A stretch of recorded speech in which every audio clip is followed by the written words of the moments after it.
Hey guys, TommyBryson here, and welcome back to the channel. And the very first thing, guys, is that when it comes to investing, you actually have just two rules overall. The first rule is don't lose money, and the second rule is don't forget the first rule. The first rule in investment is don't lose.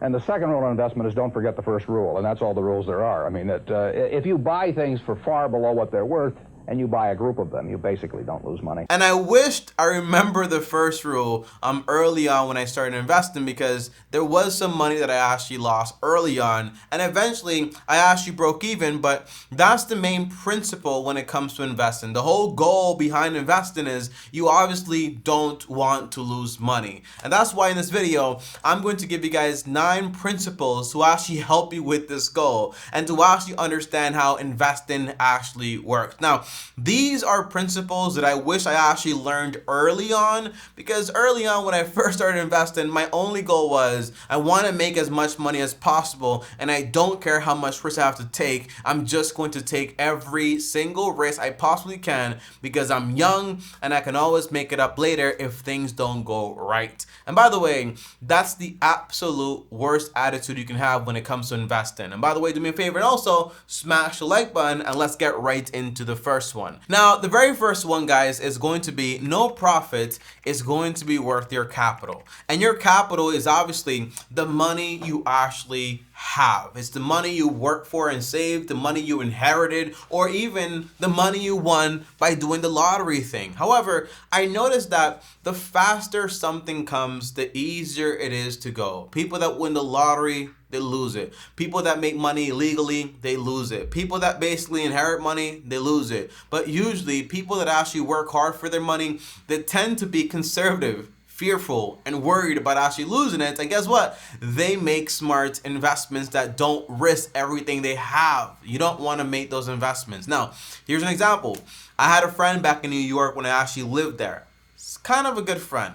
And back then, we kind of started investing at the same time. At the time, I was using an app called Acorns, which I don't use anymore, and I don't per se recommend anymore. However, I was using that app, and I told him about it. He was like, Tommy, that's too slow. I'm not interested. I want to make fast money. And at the time, he was doing, for example, picking stocks and doing some day trading here and there. And, you know, it's been years. It's been like 5 years since we had those conversations, and every now and then we call each other and we text each other and we kind of find out how we're actually doing.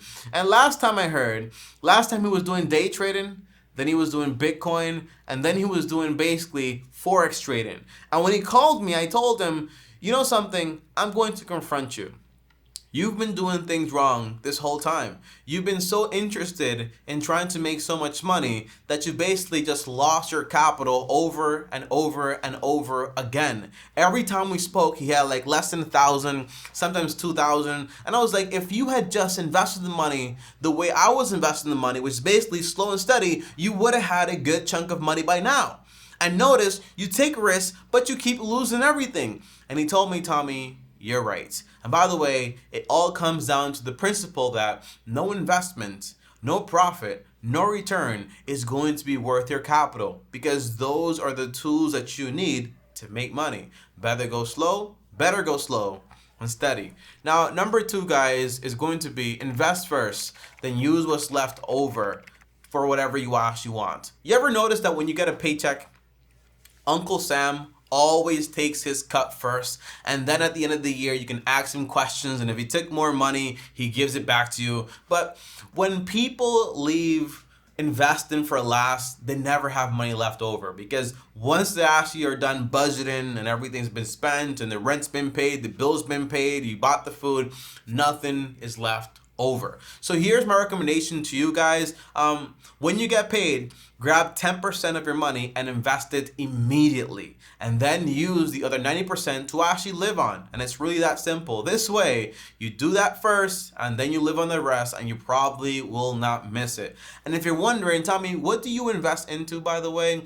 I invest just into one investment, and that is called the S&P 500. More on that later. And number 3, guys, is going to be don't take a lot of risks when you are young. Everyone tells you if you're young, take risks. You can make more money, and if you basically go belly up, you lose everything you have time to recover. That entire idea comes from the fact that most people are looking for retirement when they're 65 or 60 or in their 50s. But if you're younger, like you are in your 20s or your 30s or maybe early 40s, and you're like, hey, my goal is not to retire so later on, you want to be conservative even when you're young. Just invest more money. Invest more money, make smarter investments, but don't take on crazy risks, because every single time you have to start over, now that's time that's been basically used up, and now you have to spend more time to basically build back up. So the slower you go, the more steady you go, the better you're going to be overall. Be smart when you're young. Do not be stupid and make crazy investments and just yell out YOLO.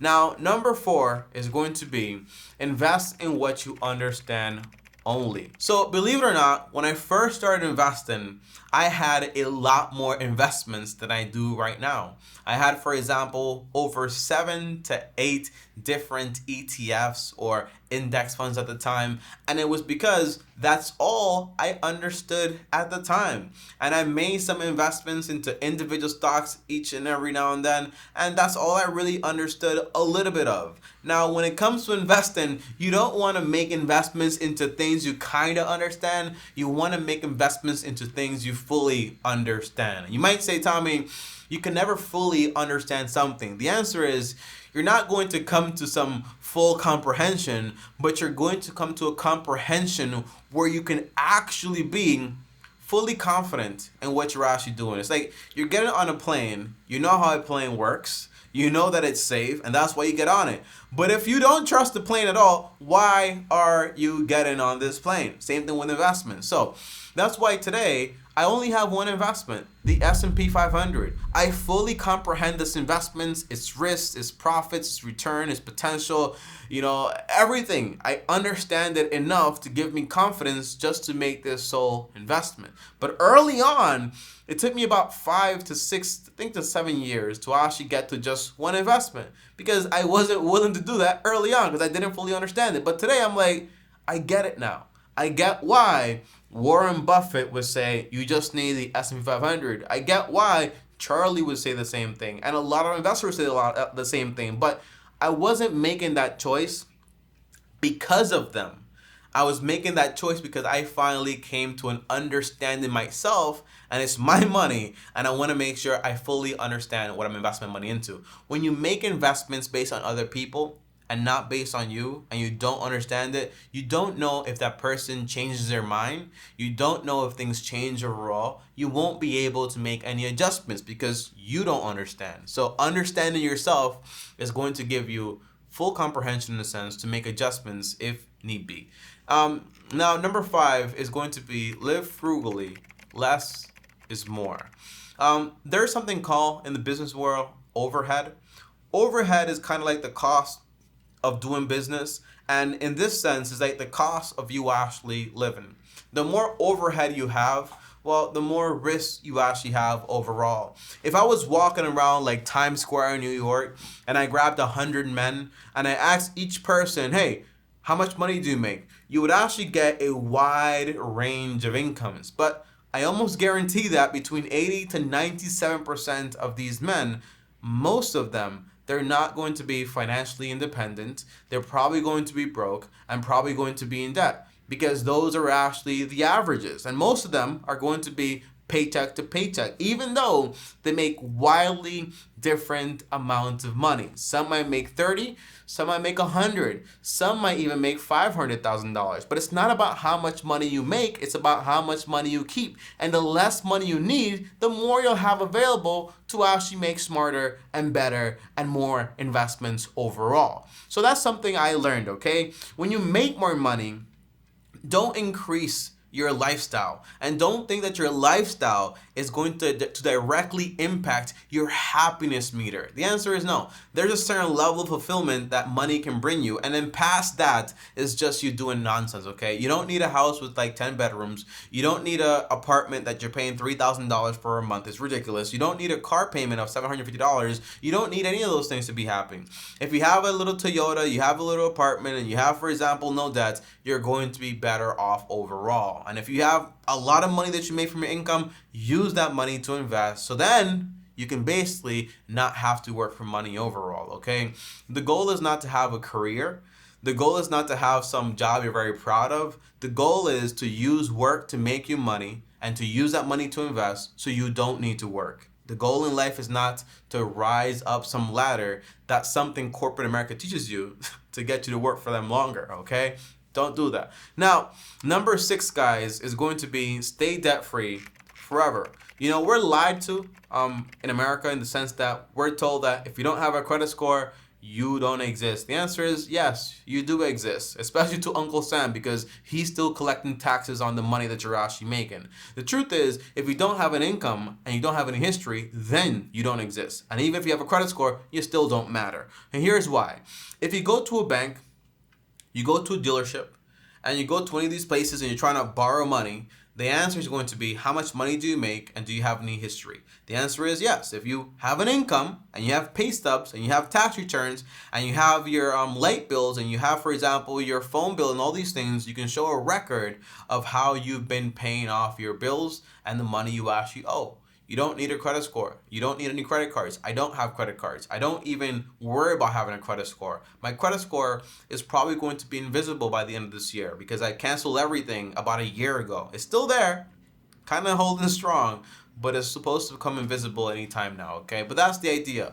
When you have people that are in debt, the debtor, the person that owes money, is enslaved to the lender. It's why back in the day when people owed money, when they couldn't pay back, what would they become? Slaves, okay? And if you are a slave in the sense that we are not free because we need to constantly keep working to sustain ourselves, then your whole idea, your whole point of view is not going to be on, I need to pay $200 for a pair of shoes or $30,000 for a car. No, you're going to be like, hey, what can I buy to sustain myself and use my money to try to free myself and buy my freedom in a sense, okay? That should be your priority. Now, number 7, guys, is going to be money is time and time is energy.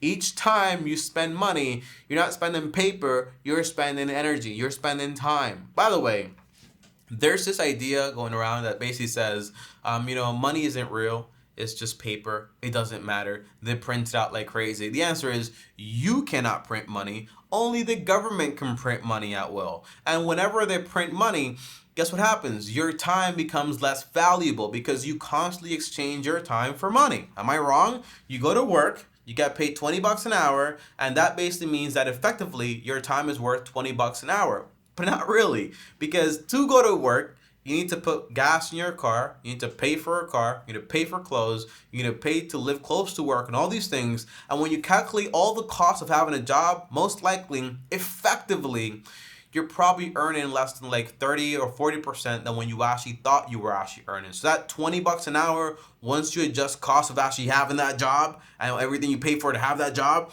you probably make like $15 an hour or whatever, okay? But then, even then, right? If you're making $15 an hour now, every time you go out there and you buy a $20 meal, guess what? You just spent about an hour and some change of your time. You didn't just spend paper, you spent time. And you're not going to get that time back. It's what I realized when I was collecting sneakers back in the day because I like it and I should do what I like and what I enjoy and what brings me happiness. It's just nonsense and marketing and just gimmicks all over. The truth is, when I was spending $200 on a pair of shoes, and I was making $8 an hour, which is kind of insane, it was effectively like spending more than 20 hours worth of my time on a pair of shoes. I said, that's ridiculous. I'm not willing to spend 20 hours of my time on a pair of shoes. And now I wear shoes that cost like $30 or $20 or whatever, and I buy them when I need them. I basically burn shoes to the ground because if I don't, I don't want to spend money on those things, okay? Because I want to spend money on buying my freedom. That's the idea. Then you have number 8, guys, is going to be greedy when others are fearful and be fearful when others are greedy. I'm not telling you to try to time the market. That's usually associated with trying to time the market. When people are scared, buy a lot, buy the dip. When people are basically super bullish, by the way, bullish is basically the bull market when things are going up, and bearish or the bear market is when things are going down, okay? So when people are basically fearful, you want to be buying. When people are basically bullish or they want to buy things as everything's going up, then you basically don't want to be buying right now. Maybe you want to be selling. But the point is not to try to time the market. You can't do that. I can't do that. Historically, it's almost impossible to basically do. Although people might tell you they do it, well, ask them about 30 years. That's the math or the statistics you want to worry about. Long-term statistics. Not like I've done it for 2 years and I'm perfect. No, that's not it.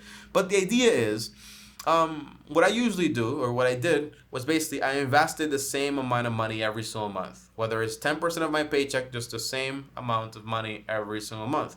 But if we actually hit a bear market, like for example, during March of 2020 when the pandemic happened, I bought a lot of money worth of stocks. You know why? Because I saw, hey, things are probably going to recover, and if things don't recover, then this money doesn't matter, right? That's the idea. So I paid a lot of money to invest into stocks, and that basically paid off heavily, okay? So that's awesome. But it's not like I'm trying to time the market. I'm always investing, and if I see an opportunity, then I invest more money. More money. That's the idea. It can be hard because peer pressure is a real thing, and you're going to be worried. But if you understand your investments, that's why that principle is so important, then you're going to make the investment. Like, hey, I invest into the S&P 500. Those are the 500 largest companies in the United States of America. If that goes down, America goes down. If America goes down, then the whole world goes down because we're so intertwined economically. The currency is going to crash. It's going to basically be in shambles. Everything is going to be in shambles. So if I have capital available to me, money in my pocket, and the market is basically crashing, and I already have my emergency fund, then it might be a good idea to invest and dump a lot of money in the market, because if it recovers like it has every single time it's gone down in history, then it's probably going to recover. But if it doesn't recover, then what does it matter anyways? Having more money in your pocket that's worthless isn't going to improve anything either way. Better have it in assets. That's the idea. No, by the way, don't just listen to what I'm saying. I recommend you read books on this stuff. You do your own research, because when you come to a real understanding of how investing actually works, you can have confidence and you have, for example, a reason to why you do what you do. But when you just do what I do, and you're basically just a parrot in a sense. I was a parrot for a while. You don't have any conviction, and no conviction basically means you're soft. And when you're soft, you make changes wherever the wind goes, you go. That's not what you want. You want to stay strong because you fully comprehend what's going on. Now, number 9 is going to be prioritize self-stability before profits. Okay? What this means is I have a friend. Okay? And my friend's very smart. I would say he's smarter than I am. I think most of my friends are smarter than I am, by the way. But the idea is he's too smart for his own good. And this friend, by the way, he lives here in Dominican Republic, and he has a business that I actually admire and I actually like myself. But the idea is, I told him, don't get into so much debt. If you're making a lot of money now, focus on using your business like a cow. You take the milk out, and then eventually you try to sell it to the slaughter. That's how business works, okay? Don't just keep making it fatter and fatter and fatter, because if things don't go well, they're going to be screwed. And he says, okay, whatever, does whatever he wants. He buys a car, he gets into debt, he builds more money into the business and gets into more debt. And I'm looking at him, and now he's going a little crazy because he's like, I owe so much money. And I'm like, why do you want to keep owing so much money? Because I want to grow my business. I want to make more profit, and I want to be bigger. I'm like, for what? Because and when you actually ask these questions, you come to find out that people forget that businesses work for you. You don't work for a business. You have a business to make you money. You don't have money to make a business. All right? Does that make sense? That's the whole idea. So my recommendation is, if you have a business or if you're trying to invest, first focus on yourself. That means pay off your debts first. That way you're like, don't owe anybody any money. Have an emergency fund. That way if things don't work out, you're safe. Focus on trying to pay off a home as fast as possible, although it is not a good investment overall because it's not making you a profit. But guess what? It's going to give you a vast amount of stability. A vast amount of stability, okay? Owning a home is ridiculously awesome. Imagine like this, okay? You own a home and you have a home that's paid off. You don't have any debt, and you have an emergency account. What needs to happen for you to lose everything? I mean, a lot, okay? Because you can always just make some money and just pay for food. and be just fine. All right. Now, the last one, guys, number 10, I'm going to give you guys a bonus. It is true. Is going to be the best investment you can make is going to be into people. And I really mean that. I used to be very selfish in the sense that my only focus was on making more money in stocks. But investing in relationships, whether it's with money or with time or whatever you have available to you, is going to be fantastic because people are better than money. You know, you can have a leak in your house, your neighbor comes over. You can have a problem, your friends come over. Having relationships matter a lot more than money. Now, I'm not telling you ignore the money part, focus on relationship and spend all your money on that. No, you don't want to basically have your friends become burdens on you because it's not how it's supposed to work. But the idea is invest heavily on relationships. That's why so many people these days, they're lonely, don't know anyone, and that is expensive, not knowing anyone and having to go to strangers whenever you have a problem, all right? But guys, that is it. Those are 10 investment principles. I hope they help you. Thanks for watching. Subscribe to the channel, and peace.